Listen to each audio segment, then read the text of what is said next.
Hello friends, तो Bihar polytechnic के जितने भी छात्र फ्रेंड्स, जैसा कि आप सभी जानते हैं कि क्लास चल रहा था, लेकिन फ्रेंड्स कुछ समय से फ्रेंड्स आपके लिए जो है वीडियो या कह सकते हैं क्लास आपके लिए नहीं लेकर आ रहे थे। लेकिन अब जो है आपका एग्जाम के समय में कुछ एग्जाम का जो टाइम है बढ़ गया है, तो अभी से लेकर फ्रेंड्स आपके एग्जाम तक रेगुलर क्लास मिलेगा।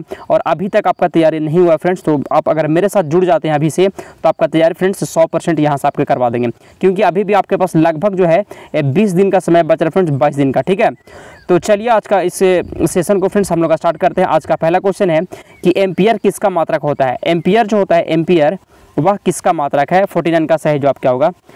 एम्पियर किसका मात्रक है फ्रेंड्स, तो सही जवाब याद रखिएगा, विद्युत धारा का मात्रक होता है एम्पियर। ठीक है, किसका मात्रक होता है, विद्युत धारा का मात्रक होता है एम्पियर। ठीक है, अगला क्वेश्चन क्या कहता है फ्रेंड, ध्यान से देखिएगा। सोनार अधिकांशतः किसके द्वारा प्रयोग में लाया जाता है। सॉरी, थोड़ा सा यहाँ पे, हाँ, सोनार के अधिकांशतः किसके द्वारा प्रयोग में लाया जाता है। अंतरिक्ष यात्रियों द्वारा, डॉक्टरों द्वारा, इंजीनियरों द्वारा या फिर नौ संचालकों द्वारा। सोनार जो होता है अधिकांशतः किसके द्वारा प्रयोग में लाया जाता है, तो फ्रेंड्स याद रखिएगा सही जवाब हो जाएगा ऑप्शन नंबर डी, नौ संचालकों द्वारा प्रयोग में लाया जाता है। ठीक है, सोनार नौ संचालकों द्वारा। आगे बढ़ते हैं। एक कार बैटरी में प्रयुक्त विद्युत अपघटय होता है। एक कार बैटरी में प्रयुक्त विद्युत अपघटन क्या होता है, बताइए। तो फ्रेंड्स याद रखिए सल्फ्यूरिक अम्ल होता है। ठीक है, विद्युत अपघटय के रूप में सल्फ्यूरिक अम्ल होता है। ठीक है, इसी तरह का फ्रेंड्स क्वेश्चन बिल्कुल आपके एग्जाम में पूछने वाला है। ठीक है, अगला क्वेश्चन है कि जड़त्व, आघूर्ण व कोणीय त्वरण का गुणनफल क्या होता है। जड़त्व, आघूर्ण व कोणीय त्वरण का गुणनफल क्या होता है। बल, टॉर्क, कार्य या फिर कोणीय वेग। तो फ्रेंड्स 52 का सही जवाब हो जाएगा ऑप्शन नंबर बी, टॉर्क होता है। ठीक है, आगे बढ़ते हैं फ्रेंड्स। आगे बढ़ने से पहले एक बहुत ही महत्वपूर्ण जानकारी आप सभी के लिए। 49 रुपये में कितना फ्रेंड्स, 49 रुपये में आपके लिए 500 क्वेश्चन फ्रेंड्स तैयार कर दिया गया है।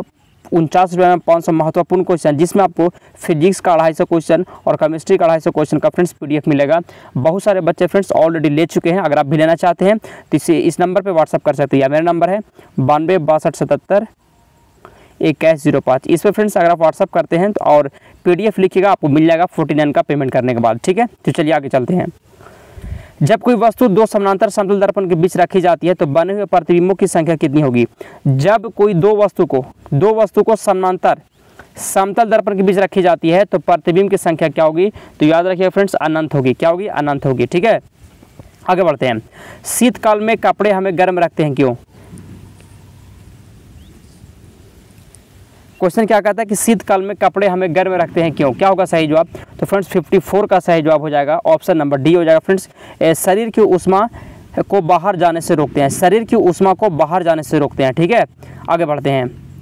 गुरुत्वाकर्षण नियमों के आविष्कारक कौन है। गुरुत्वाकर्षण नियम के आविष्कारक कौन है। गुरुत्वाकर्षण का जो नियम होता है इसके आविष्कारक कौन है, तो फ्रेंड्स 55 का याद रखिएगा ऑप्शन नंबर बी हो जाएगा, न्यूटन है। ठीक है, गुरुत्वाकर्षण नियमों का आविष्कारक कौन है, न्यूटन है। ठीक है, आगे बढ़ते हैं।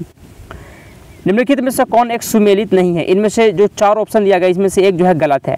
ठीक है, तो बताते हैं आपको छांटना कि गलत इनमें से कौन है। तो मैं बता दूं सेल्सियस ऊष्मा की इकाई है, यह गलत है। ठीक है, सेल्सियस ऊष्मा की इकाई है, यह गलत है फ्रेंड्स। ठीक है, आगे चलते हैं अगले प्रश्न की ओर। देखिए फ्रेंड्स अभी भी आपके पास समय है, मैं बार बार आपको कह रहा हूँ फ्रेंड्स अभी भी आपके पास समय है। अब मेरे साथ जुड़ जाइए और उस PDF को मैं अभी जो बताया फ्रेंड्स उस PDF पर जरूर खरीद लीजिए। हज़ारों बच्चे ऑलरेडी ले चुके हैं, अभी तक फ्रेंड्स आप ही सिर्फ छूटे हैं, तो इसको आप छोड़िए मत। मात्र 49 रुपये का बात है फ्रेंड्स, जरूर खरीद लीजिए और उसका तैयारी कर लीजिए। 500 क्वेश्चन आप याद कर लीजिएगा, अभी भी आपके पास समय है। ठीक है, आगे बढ़ते हैं। रेडियो सक्रिय पदार्थ किन किरणों को उत्सर्जित करता है। रेडियो सक्रिय पदार्थ जो होता है किन किरणों को उत्सर्जित करता है, तो फ्रेंड्स याद रखिएगा इन सभी किरणों को, अल्फा किरण, बीटा किरण और गामा किरणों को रेडियो सक्रिय पदार्थ उत्सर्जित करता है। ठीक है, ठीक है फ्रेंड्स, आगे बढ़ते हैं। अगला क्वेश्चन है कि पॉजिट्रॉन की खोज किसने की थी। पॉजिट्रॉन की खोज किसने की थी। रदरफोर्ड, जे थॉमसन, चैडविक या फिर एडरसन। पॉजिट्रॉन की खोज किसने की थी। 58 का सही जवाब हो जाए friends option number D, Anderson ने खोज की थी पॉजिट्रॉन की। ठीक है, पॉजिट्रॉन की खोज किसने की थी, एडरसन ने। ठीक है फ्रेंड्स, याद रखिएगा। आगे चलते हैं। मनुष्य के शरीर का सामान्य तापक्रम कितना होता है। मनुष्य के शरीर का जो सामान्य तापक्रम होता है, टेम्परेचर, वो कितना होता है, तो फ्रेंड्स इसको आपको याद रखना होगा। 59 का ऑप्शन नंबर हो जाएगा, ये हो जाएगा फ्रेंड्स 98 डिग्री। ठीक है, फ़ारेनहाइट में यहाँ पे होगा। ठीक है, आगे चलते हैं। दो हल्के, बार बार ऐसे हो जाएगा, थोड़ा सा रुक जाइए फ्रेंड्स। हाँ यहाँ पे थे, ठीक है। दो हल्के नाभिक मिलकर भारी नाभिक का निर्माण करते हैं तो इस प्रक्रिया को क्या कहते हैं? दो हल्का नाभिक मिलकर एक भारी नाभिक का निर्माण करते हैं तो इस प्रक्रिया को क्या कहा जाता है? तो फ्रेंड्स 60 नंबर क्वेश्चन याद रखिएगा फ्रेंड्स, रासायनिक क्रिया कहा जाता है, रासायनिक क्रिया, ठीक है, रासायनिक क्रिया कहा जाता है।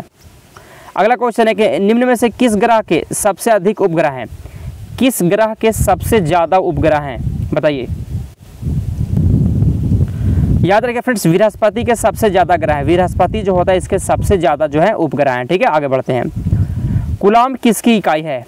कूलाम किसकी इकाई है? सही जवाब क्या होगा?